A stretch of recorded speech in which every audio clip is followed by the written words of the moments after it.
Thank you guys for waiting. This is the Chicago Red Stars post-game press conference. We have a hybrid one as always, Taylor, so we'll come to you as soon as we're done in the room. Does anybody in the room want to kick us off? How about the dub? Let's talk about it. Staying alive. I mean, feels so good to win. I'm a competitor, so winning is the best feeling. We needed that, and we knew that. The game plan, I mean, we can all go through tactics, but at the end of the day, we wanted that win. So we got it, and I'm proud of this team tonight. Yeah, I mean, I think that's old school Chicago Red Stars right there, grinding out a 1-0 win. And it's nice to see B score on somebody else like that. She does it to me in practice all the time. So the near post blast. But no, it's huge. I think, great team performance. Everyone was locked in, for 98 minutes. And, proud of the fight, proud of the resiliency. Like B said, we needed it. And right now, all we can control is our outcomes. And now we'll go see what's happening around the league, but just trying to stay alive, take it one game at a time. Speaking of that resilience, can you talk a little bit about seeing Casey save that ball off the line in the last?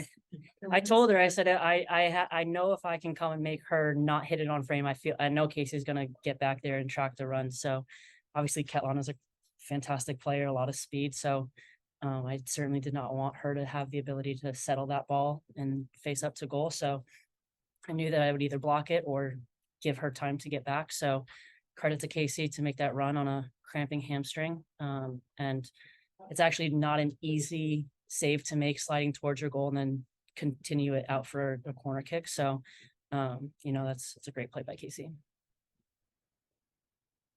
Any other? Alyssa, you had some really sweet words for Tatum Alyssa after the game. Just kind of reflect on what the last 50 games been like playing with her. Yeah, I think, like I said, she's someone that she started coming out and training with us while she was rehabbing. And, we in Chicago, we like our hometown kids. And she's really grown into the position over the last few years. And obviously last year stepping into a much bigger role than she had before. And, she just continues to, continue to get better. And, it's nice to see her get to 50 caps and 50 caps for one team also, especially in this league when people get kind of bumped around a little bit. I think it's no small feat. So just proud of her. For you, Coach, I mean, going back to the beginning of the season, weeks talking about controlling possession, controlling the ball, feeling like the team can take the standard in terms of tempo. Felt like that performance from the midfield was pretty comprehensive in terms of not letting them see much of the ball, and especially, protecting the win. Can you just talk a little bit about that arc from the beginning of the season to now and how the team was playing? Yeah, it might have been the best that we played in possession of the ball. So We're good. So yeah, as I was saying, I love feeling connected to my teammates, and that ball Julia played, it felt like we were one person. I knew exactly she was going to play me there. We locked eyes. She played. It's like the flow. That's why we play. It's to be in that flow. So I'm just so happy that we're getting that more often too.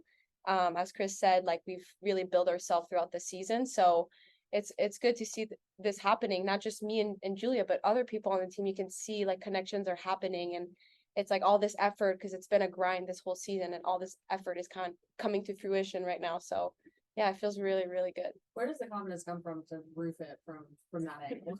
Oh, good question. Actually, it came from warm up. Yeah. I literally tried it at warm up, and Emily Boyd was in goal at that point, and she hyped me up. And it's so rewarding when a goalkeeper hypes you up when you score on them, because I feel like if I was a goalie, I'd be pissed off every time I get scored on, like expecting to save everything, So when they hype you up, I'm like, okay, that works. They want the best for me. So that little shift gave me confidence for this game. Touching on Bianca a little bit, got that assist on the goal. That's 5 for her now this season. She's up there chasing Sam Coffey. I think at this point, for most assists in the season. Talk a little bit about her, progress over the course of the season. I think she struggled early, as many of the international players do when they first come. She struggled with the pace of the game, the physicalness of the game. And little by little, she kept getting better and better and sort of digging away at it, and she's done a lot of film work.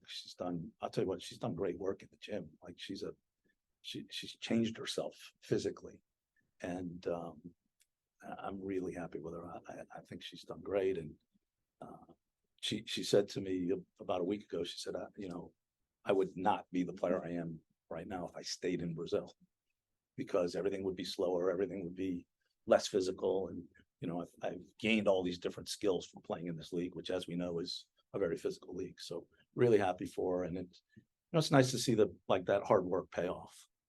It's been over a month since you guys have lost a game. I know, obviously, probably not getting too caught up in results, but yeah, sorry. My bad. Whoops. But does that, without getting too caught up again in the results themselves, just in sort of terms of a vibe check, does that change the energy going into training of just getting the string going and knowing that no matter what, you guys are closing this season off really strong as compared to when you started? Yeah, I think that's something that we talked about, about halfway. We often talk about how the season gets broken down really into quarters, in different groups of games. And we obviously struggled a bit at the beginning. And I think, honestly, a lot of that was self-inflicted. We were trying to do things. We were trying to play. We were trying to build. We could have been a team that just decided to kick it. And we made the commitment early on that we wanted to be a team that was going to play and try to keep possession. Obviously, with doing that, trying to get to know each other a little bit more, it led to some goals, led to some giveaways and different things. So I think now we've seen, a little bit more of that congruency along the way and getting some of that chemistry on the field. And, we made the commitment about a month or so ago, or even before that, of, one game at a time. Let's win the game in front of us. Let's compete in the game in front of us. And at the end of the day, we want to win every single game. Like you said, we are competitive people. We always want to win. But the way we play and kind of that vibe also does matter. When you walk off a field, if you gave it everything that you had, you're still obviously going to be disappointed with anything less than a win, but you can kind of build off that energy, build off the positives.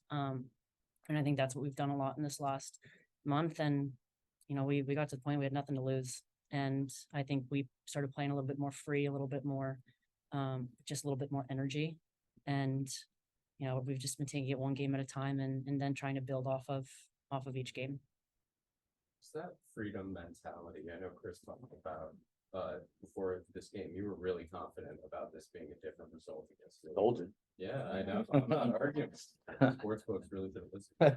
But I'm curious, just for both of you as people in training, was that the feeling as well? Was it that freedom that allowed you guys to have that kind of confidence going into this match? Was it the one and the, taking it one at a time? I'm curious how that would go. Well, as you know, I was in camp with the national team, and coming back, I felt so much warmth being back with the team. And it's not a feeling that I had in the prior years. It's something that's been built over time. And this year has been the year where I felt the most connected, welcome, just as a team. And I feel like that's just a sign that we're at this place right now where we can trust ourselves, have more fun when we play. That goes with the freedom, believing in ourselves and having confidence in ourselves and our teammates. So the vibes are different. I love this team, and I think that's why we play so well, is because we're not just playing for selfish reasons. We're also playing because we want this for us. Does the new ownership situation kind of allow that? Because you guys can focus on soccer a little bit more. I do think that was really heavy to be sitting and weighing on each of us in different ways throughout the season, just kind of waiting for it to be done. We had been told since April, we're days away from this, X, Y, and Z will happen when ownership takes over. And I keep using the analogy. It felt like we were flying above O'Hare, just waiting for someone to tell ground control to be like, you guys are good, you can land.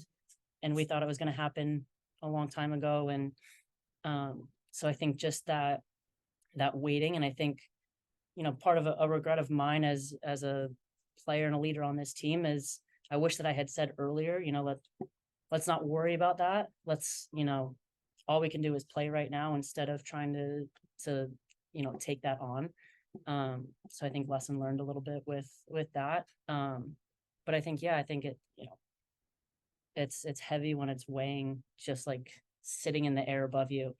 You don't really know what's going on. Like nobody had any information, nobody had any details to give. So it was just, we were just in a holding pattern. And I think it's now the, eyes to the future, eyes to, finishing this year strong and competing. And that's something that Red Stars have always done, is we've always competed. We've always put our best foot forward on the field. And I expect nothing less in these last 2 games. Maybe stemming off of the vibe check and new ownership bringing a refresh. Any comments on the contract extension? Any words you want to say on that at all? I don't think we've got a chance to speak since that kind of. No, I think, that's my focus right now is, that was a club exercising the option that they're exercising. And it's, my focus is on, now moving on to Kansas City and closing out with Seattle and finishing the year strong. It's been a long year. So I think just, excited to compete and, finish this year. My focus is on this year. And maybe just a housekeeping thing and tough way for the game and Jenna coming out. Is there anything you could say just precautionary? Yeah, she got kicked in the face is all I know. And I didn't get back into the training room before I came up, so I don't know. I mean, they